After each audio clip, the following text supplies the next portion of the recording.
Okay, this is part 2, if you will, of the lecture for the first discussion group, continuing on with the aspect of perceptions here. We're going to talk about, first off, why is service quality important? Okay? Why is that important to us? Well, customer retention, we look at 5% increase adds 25 to 125% to the bottom line. If we can retain customers, keep our same customers coming back. They say it costs 5 times as much to develop new customers as it does to maintain existing ones. And that may even be more costly in today's world than it was when some of these statistics were originally calculated. Firms are now looking at then the actual net present value of their customers. So the existing customers that they want to retain, they're looking at the value of them and seeing how important they are to them. So if you look at TripAdvisor, for example, and their influence here, some of the numbers, you look at the number of millions of reviews and how much of that is coming back from mobiles, and think about this in terms of the bubbles here. 45% of all ratings are 5 bubbles. Only 5% are 1 bubble, 4.1. So when you look at that aspect of things in terms of service quality, you realize that things are skewed rather towards the high end here in terms of what those bubbles are actually representing. And that's part of our relationship building, though, is to make sure that we got more information on them. Now, the advantages of developing a relationship here. Increased frequency of purchases. Okay, that's the first thing. They come more often to our hotels, to our restaurants. The increased number of products purchased. So maybe the upgrade of the hotel or the dessert, if you will, with the restaurant meal. Reduced price of competition. In other words, if we have a loyal customer, they're going to come to us even if we're more expensive than the competition to a point. We gain referrals from loyal customers. They refer others, and often easier to serve loyal customers because we know something about them. They've told us about themselves. We look at their past history. Today we have all kinds of data on that. So it reduces costs in order to create that new customer. I'm moving ahead quickly here, like I said. Okay, at this point, I want you to stop, and I want you to go to your PowerPoint, and I want you to go to the link to the poll that's on here. And I want you to answer this question. If you were working at a front desk of a hotel and a guest checking out complained that they couldn't sleep last night because of the noise in the hall from other guests that were there for a convention, what would you do? And you're going to find that there are 5 different potential answers to that poll. All right, so I want you to look at that, and I want you to determine which approach would you take, all right, based on the information you have right now. So very important to go and do that now. So I'm going to pause for a second so I don't move on to the next slide until you've done that. So pause your view of the lecture now and do the same.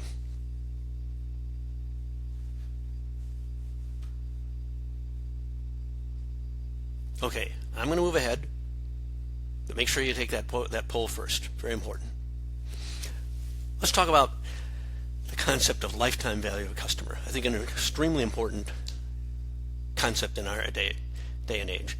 It's one way to look at things is transaction based. Okay, how many times does a person come, how much do they spend, and so on. Another is to look at the lifetime value, which is how much are they going to be worth over time, not one time coming, but over time. So our revenue and profits by average customer over a lifetime of that segment. That's what we're dealing with here. So we want to increase the purchase, we want the frequency of visit, and so on, gives us more revenue from an individual customer, right? So if we understand what they're worth to us on the long-time basis, they could be worth a lot more than they are on the one-time stay. So they're not worth how much they paid for a hotel room tonight, what they paid for that menu item on in the restaurant today. They're worth much more than that, right? So let's look at that. Here's an example. Okay? Start off with a corporate business traveler. Let's say that they travel 4 times a year and they stay 2 times per visit to your location, right? To your location. So they spend $200 per visit. So that's $800, and I'll use US dollars in this case as a reference here.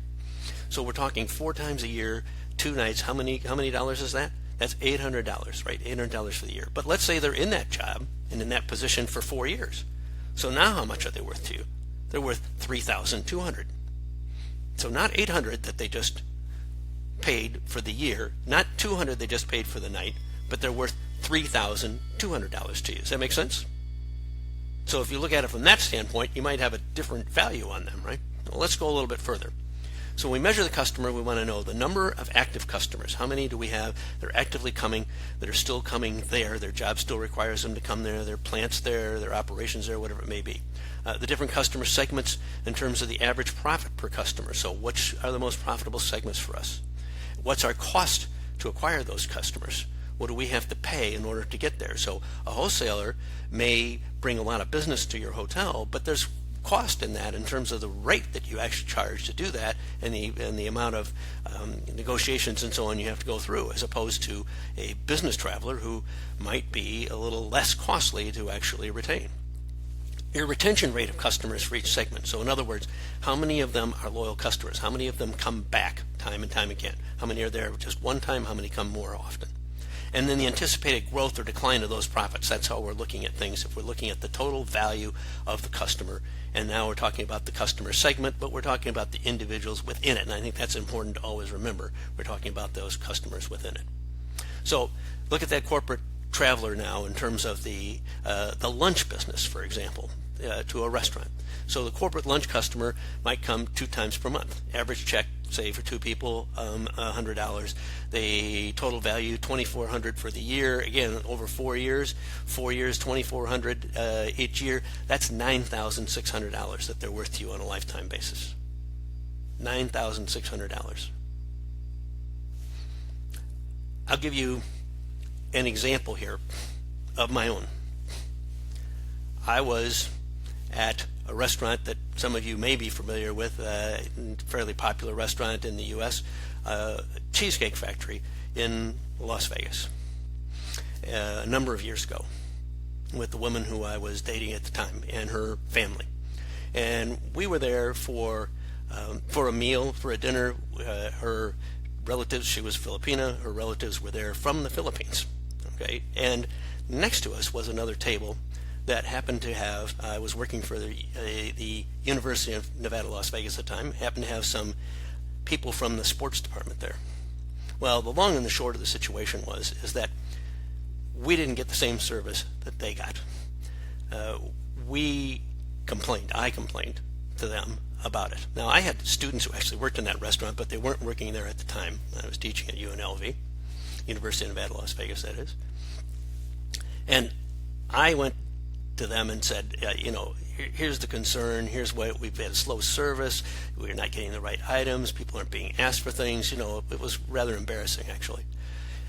The manager came over. Later I found out he wasn't actually the manager. I found out from my students, told me, that guy's not even the manager. And basically he just said, I'm sorry, and that was it. He didn't do anything, he didn't give us anything back. Well, see, what he didn't know is that the woman I was with had her parents' 50th wedding anniversary at a cheesecake factory in Southern California, a different one, where she has a family of 11. Some of you can relate to that, I'm sure.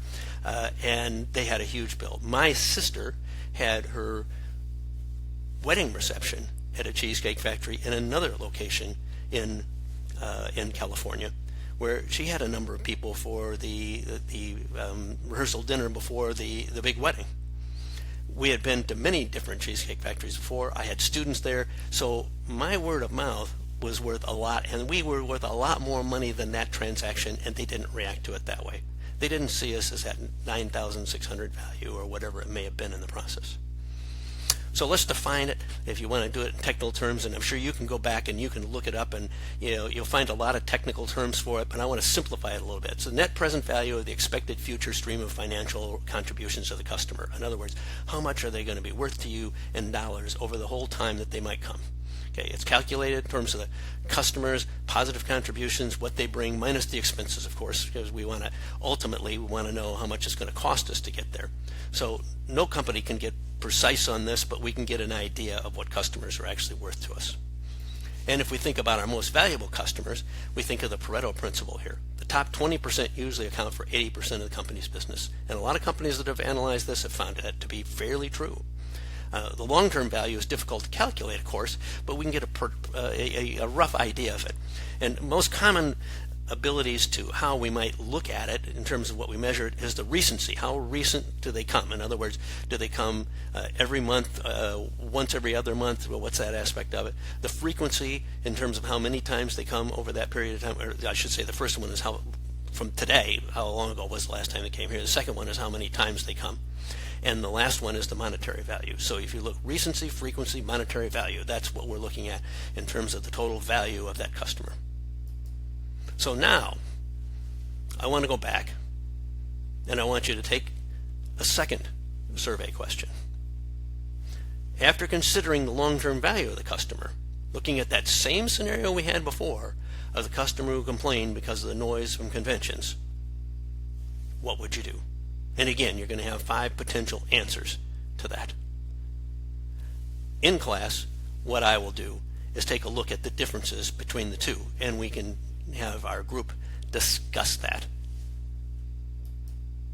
So here is a second set of discussion questions that group 1.1, our group, will be dealing with in terms of the discussion questions you should all be prepared for. And you notice that it refers to the Starbucks experience. So in this case, we're going to bring Starbucks into it. So please, all of you, prepare for this, and our groups will be discussing this with you in our live class discussion session. And that ends this lecture.